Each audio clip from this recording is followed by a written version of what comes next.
It's always a difficult time having a session in the afternoon, especially after people have had lunch, because you don't know whether they'll be listening or they'll be resting. Having said that, who among you still believes in coincidences? A show of hand? Nice. So, anyone who's noticed any coincidence today? Let's make the session interactive. Yes. There's a microphone. Okay, good. Hello. What do we have This guy copied me. Wanna stop copying me, bro? Thank you. Mine is AI generated, don't worry.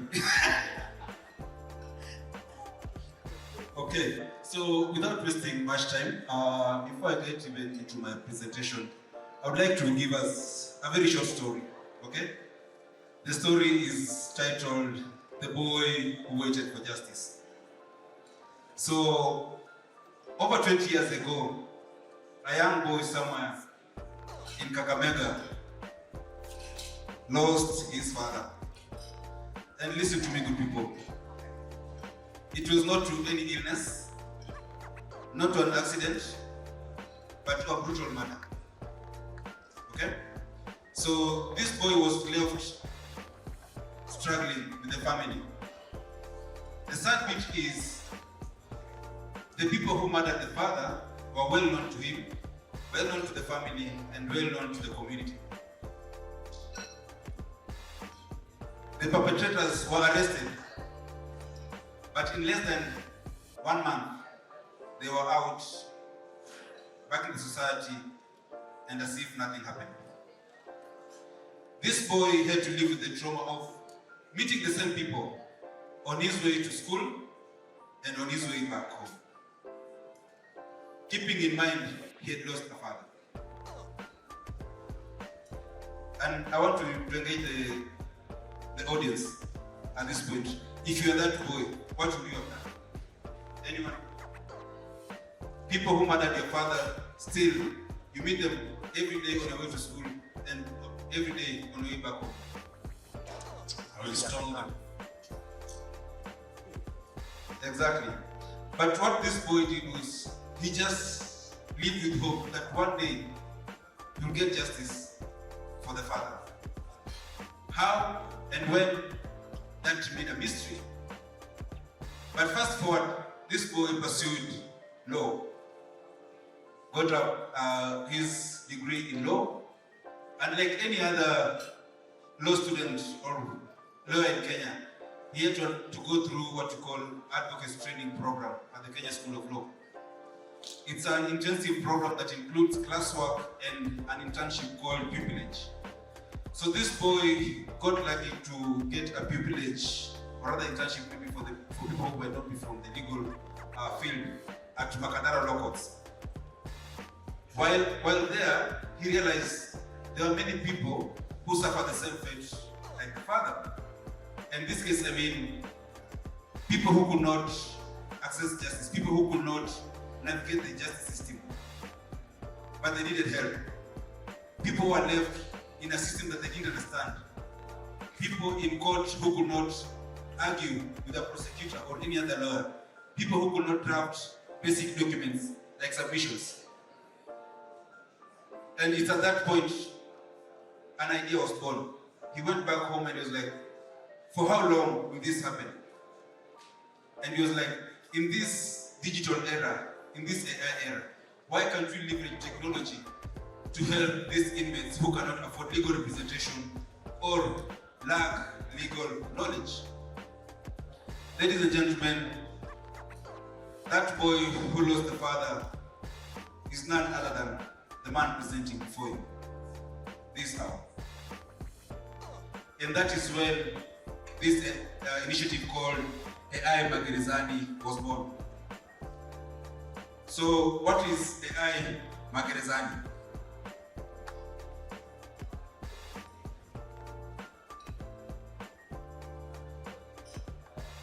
So my name is Godwin Segero. I'm the CEO of MtaaLex Solutions and the team leader for AI Magerezani.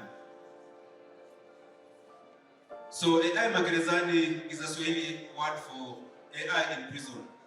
It is a transformative justice technology initiative equipping inmates with legal and digital tools to navigate the justice system, acquire AI and tech literacy, prepare for integration into the society. So what happens? Many people who are behind bars, as I said earlier, lack legal representation. But how can they leverage AI?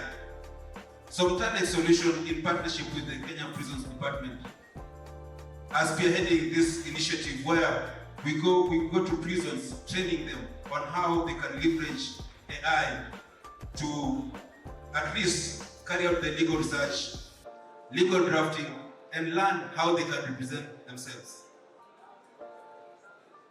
So vision for AI Magerezani is a transformative justice system where technology bridges the gap between incarceration and empowerment, fostering equity, knowledge, and second chances for all.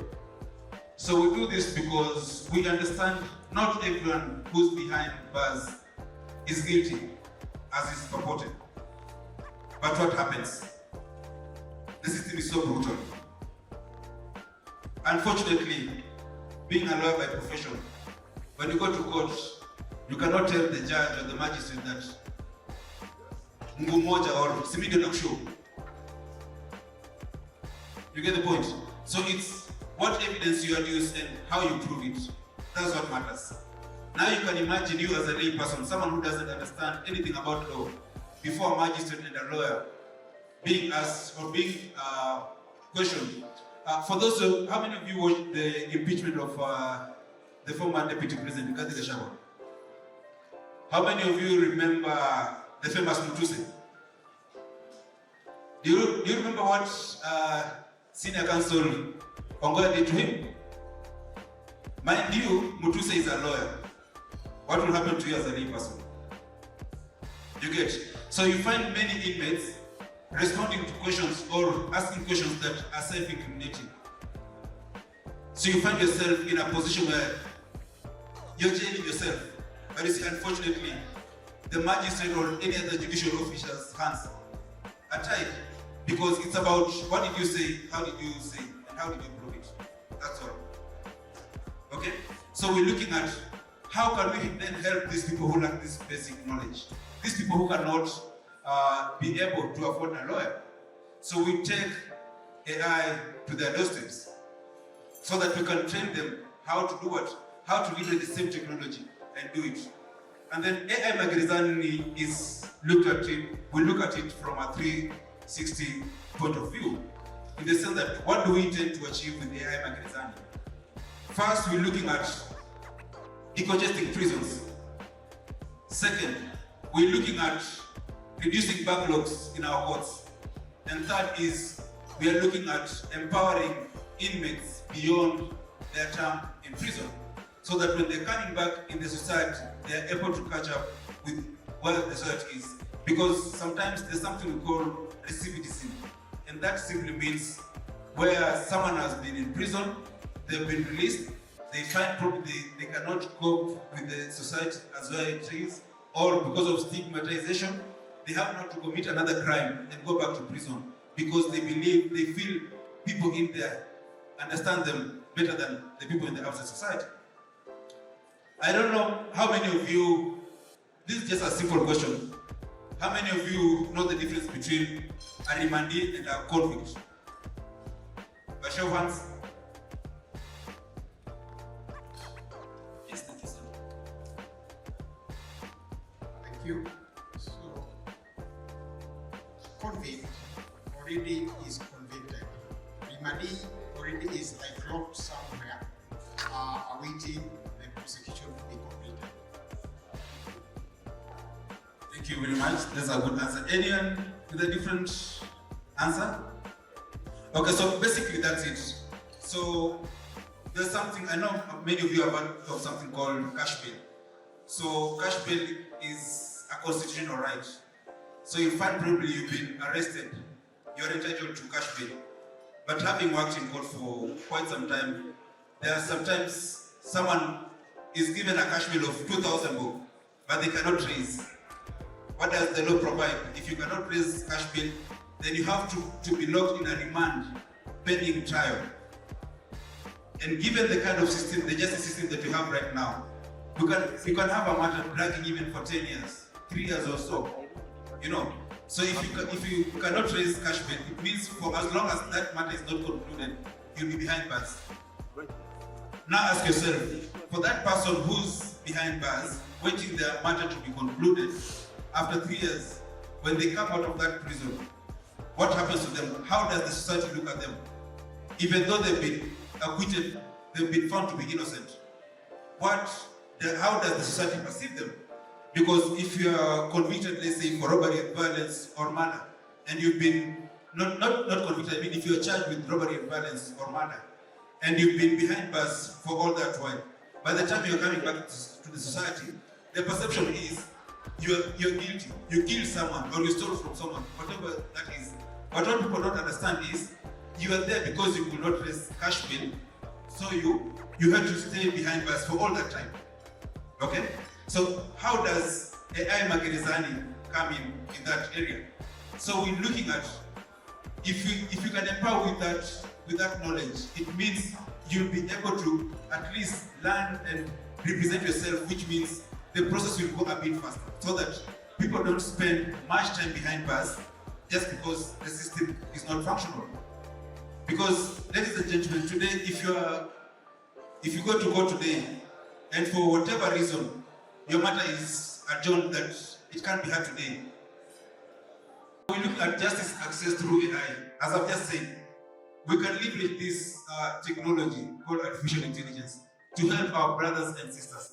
You might look at it today as if it's not you, it doesn't affect you, you don't know anyone who's in prison, but tomorrow it might be you, a close friend, a relative, or any other person. Then what happens? It always looks far until it's closer home. And then we have digital literacy behind bars, foundational training in AI, digital tools, and ethical tech use. And then we have rehabilitation through innovation. So we're looking at having a paradigm shift in how rehabilitation is done in our prisons. We know as it is from a long time ago, when the kind of skills that we get, people behind bars get is we look at carpentry, masonry, plumbing and all that, and not to say it's bad, but also look, where is the world right now? Where is the world moving? Okay? So when these people are coming from prison, are they coming out with the right skill set? So how do we do that? We empower them with the same legal tech, with the same technological knowledge, so that when they come in, they can easily integrate into the society. And then we have community empowerment, just making sure that these people, when they're coming back, they are good citizens who have been informed with the correct skills. So this is where AI Magerezani agent comes in. Because even as we push this initiative, there are key things that we need to consider. We are talking about inmates, we are talking about correctional facilities. And even when you're having that conversation, there are key things that now come to play. Security. Because here we're talking about introducing internet into prisons, which is our main concern. That's a conversation we've had even with the prison leadership. How do we handle this? And that's why we decided to come up with this AI agent that is now, it's a multimodal AI agent that intends now to handle things to do with legal tech training, and especially for inmates, so that it's tailor-made to only handle what is required. Because we know, again, in as much as we're doing this, it's a good initiative, but you'll never miss a rogue element behind any good initiative that want to circumvent the system, not to use it for their own malicious reasons. That's why we decided to come up with this AI agent that will be used by inmates to do their legal research, drafting, and all that. And if you can see here, we have it uses voice, text, and visual inputs. So you can prompt it using text, you can prompt it using a voice, you can prompt it using an image, and all that. And then you're looking at issues to do with Kiswahili translation. Having been in court for quite some time, you find most matters, especially criminal matters, are heard in Swahili. So if you have an only English tool, then it disadvantages these other people. So that's why we include the Swahili translation, so that someone can prompt the tool in Swahili and get an English output, or vice versa, whichever way that will be prudent for them. And then also, we also have something else in consideration, and it's the literacy level. We have, not everyone behind us is literate. So how do we handle that? There's a unit in prisons called the paralegal unit, which involves both inmates and prison officers. So we train that team so that for those people who cannot be in a position to learn or utilize these tools, this team can also help these inmates to get faster access to justice. So this is how it operates. So I'll just go through quickly because of time. So it executes research, document drafting, and voice responses. We have memory system. So whereby if you interact with that agent, because you're looking at giving different inmates different, let's say, identifiers. So let's say if you are inmate number 1, 2, 3 and you logged in, so by the time you're coming back, the system can be able to know what you're talking about and pick up, get the context and the nature of your case and what you're dealing with. So we have the cognition layer, legal reasoning and case-based, and then we have text, speech, image and data inputs. So another key feature that we're including here is it's called, I think it's here. So another key thing we're looking at, because something like for legal context, there's a platform called EKLR, Kenya Law Report. That is where you get most of the legal data, be it cases that have already been decided, laws, statutes and everything. We find that so we are going to integrating that platform with this, so that when an inmate is using this platform to search, they get first-hand information, because we've had cases even in the US where probably a lawyer used AI to generate case pleadings. When they went to court, only to realize some of the cases they had cited, they were non-existent. So that's why we make sure we integrate with this system, so that whatever that the AI agent generates is factual. And then, so we have legal databases, the one I've just talked about. This is what we want to integrate. We want also to integrate with court filing systems and case management and tracking tools. So we've partnered with the Kenya Prison Service. We have one of our trainings coming up next month at the Industrial Prison facility. We are targeting by 2026, we should have at least, we should be able to reach at least 10 correctional facilities, but our end goal is to have this integrated in all prisons across Kenya. And then we'll be looking at full legal literacy, legaltech literacy for inmates. So these are some of the things we've just talked about. Now, this is a global benchmark of how AI is being used in prisons. So we look, there are already countries that are leveraging AI in prison. So I think we can read through. So in Finland, we have what you call smart prisons with AI assistance. We have this AI tool called Rise AI and Aurora AI. We have inmates being provided with tablets to use AI. In Finland, they've gone a notch higher. Even now, inmates can communicate with the outside world with these AI tools. And then we have Kazakhstan, which has 39,500 AI-powered surveillance cameras across all prisons. We have the UK that leverages AI to predict prison violence. We have Singapore using facial recognition and behavior detection AI. we have Malaysia using AI for detecting prison fights, escape and attempts. And then you have the United Arab Emirates, where it uses again AI for behavioral analysis and to predict violence. So what makes the AI Magerezani different from the rest of the world? So focus. While majority of the other prisons around the world are using AI for surveillance and behavioral prediction, AI Magerezani looks at uses AI to empower inmates, so that we're not using AI on inmates, we're using AI for inmates, so that we're not just monitoring their behavior, but how can we help them access justice? And then users, we're looking at self-representing inmates, whereby these people who cannot afford legal representation.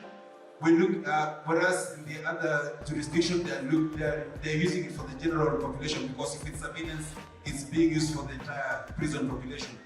And then we have interaction, because we understand there are different levels of literacy, understanding and all that. That's why we're using all these types of inputs, starting from voice, text, and visual. Mostly in other nations is for background surveillance, and then language we're using bilingual approach, whereby it's not just English but also Swahili, and probably in the future we'll be looking at how we can incorporate now probably even our vernacular languages. And then the goal for AI Magerezani is empowering inmates and preparing them for social integration, whereas in the other places it's for monitoring and control. And then this is the unique value proposition for AI Magerezani. Empowerment over surveillance. It provides knowledge and tools, not just monitoring. Inclusive design, built for low-tech environments, because if you look at the kind of people we're serving, these are people who cannot afford legal representation, so we're trying to use technology to help them. And then cultural relevance supports Kiswahili and local legal systems, and also, as I said earlier, we'll be looking at integrating other languages. And then holistic rehabilitation, AI for legal support, mental fitness, and career growth. And then, why are we at Tens today? We are at Tens Expo today because we understand it's not just us, but it will take our collective effort to have this initiative succeed. Because you might have had someone, or you might be having someone behind bars, or you might have been a victim of the system. And now we can come in and put our hands together. So, given the nature of the initiative, we are looking at partners who can come in whatever way, be it in expertise, finances, in kind, whichever way, so that we can empower these people. And then we are looking at also driving policy reform, so that even using technology within our correctional facilities, it doesn't look like it's something that we are just doing for the sake of it, but it should be enshrined within our laws. So that is it. In case you want to partner with us, reach us or know more about MtaaLex Solutions. We have our contacts here, and also we have our booth just on this line. You can come and maybe know more about what we do. Asanteni sana. In case there's any other question, maybe we'll come in through the Q&A. Thank you.